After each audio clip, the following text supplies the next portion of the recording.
Бүгін біз қоғамымыздағы ең өзекті мәселелердің бірі, яғни мектеп қабырғаларында діни атрибутиканы қолдану туралы қала тұрғындарының ой-пікірлерін бірге білеміз.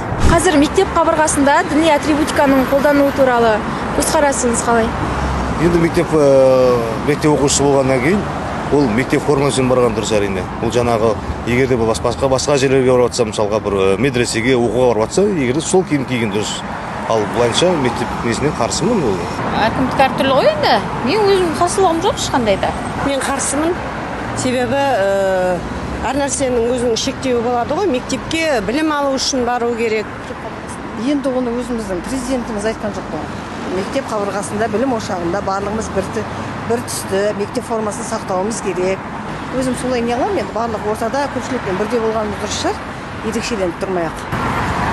Әрине қарсымыз енді ол бастан айтқан жоқ, үкімет болмайды. Енді олар мектепте оқиды ғой, көбінесе андай балиғат жасқа толғаннан кейін тағу керек қой негізі орамалды. Бірақ мектеп жасындағы балалар әлі ол орамалды дұрыс түсінбейді деп ойлаймын.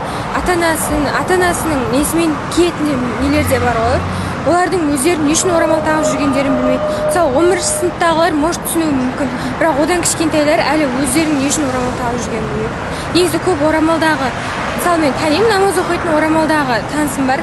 Ол қызын 11-ші сынып бітіргеннен кейін сен уже орамалға келесің деп айтқанда, сол сияқты негізі мектеп оқушылары әлі бала деп ойлаймын. Күйеуге шығады, содан кейін орамал тағама, басқа тағама өздері біледі. Ал мектепте бәрі бірдей болу керек, форма сақтау керек.